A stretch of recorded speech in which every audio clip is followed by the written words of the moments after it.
الفيديو اللي طاف قلت لكم على الدي ان اي وشرحت لكم شنو هو اساسا الدي ان اي. وبهالفيديو راح نتكلم اكثر على دخول الدي ان اي مع البوت سيستم، وتحديدا بدايه تجربه جهاز الاكسلم برو 2 الدي ان اي فيرجن. تعالوا نشوف فتح العلبه والجهاز من داخل وشنو جاي معاه وشنو مكتوب على العلبه ونرجع مره ثانيه. وهذا التعاون اللي بين اوكسفا وبين ايفولف سووا لنا جهاز البروتو اللي انتم تحبونه، لكن دي ان اي انتي بيرن فليفر ريبلاي دي ان اي فيرجن تشيب الاكسلم اللي هو الدي ان اي انتي بيرن فليفر ريبلاي، وهذا راح نسولف عنه بالريفيو. بطاريته ال و300 جاي مع 0.6 و 0.8 والديفايس بوداته ستانلس ستيل. هذا هو الجهاز مثل ما انتم شايفين، نفس ديزاين اللي قبله لكن ضايفين عليه زر هني. الفاير بوتن كانت واحده بس صارت ثنتين، هذه للسيتنج والفيفورت اللي راح نسولف عنها. يقول لك اضغط هني على هاد زرين ثانيتين يشتغل مع كل جهاز على طول. هالزرين هذول ماكو من يدش عليه.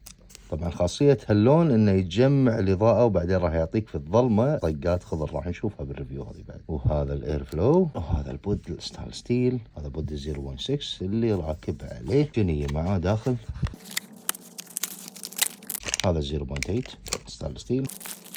كواليتي واير الشحن نسولف لي عنه، بما اني انا اساسا قاعد استخدم 0.8 هني، فراح نعبي 0.8 واني اعرف شلون طريقة استخدامه وتبلش تجربته من اليوم. بما ان الكلام على اوكسفا فراح استخدم الفليفرات مالتهم، تحديدا الكلاسيك تباكو 50 نكتين. ريحة تباكو تبشر بخير صراحة.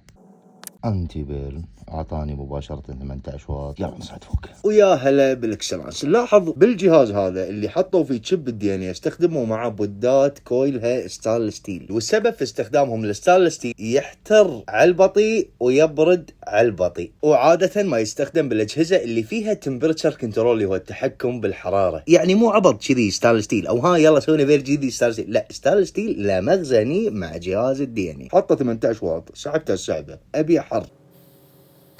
هالحرارة يازت لي مجرد اني اضغط ضغطة واحدة على الفيفرت راح يسمعني مباشرة نفس تون السحبة اللي توني سحبتها. واللي اقصده هني ان اول سحبة سحبتها الكويل كان قاعد يحتر، السحبة اللي بعدها احتر الكويل زيادة، السحبة اللي بعدها احتر الكويل زيادة. حبيت الحرارة هذه، اضغط على الفيفرت مباشرة، ومجرد ما راح اضغط على الفيفرت راح يعطيني نفس الحرارة اللي وصل لها الكويل مع كل سحبة بعد السحبة اللي انا ضغطت الفيفرت عليها. راح يخزن لك نفس السيتنج على كل سحباتك لاخر نفس في الجهاز في بطارية الجهاز. وهذا هو فتح العلبة وشرح الدي ان اي اللي موجود في الاكسلم برو 2 بعد تجربته. ابداع مع زر الفيفورت، ابداع. هالمرة لا عشبي ولا مكسرات، لا تباكو نفس اللي قاعد تشوفه بالصورة.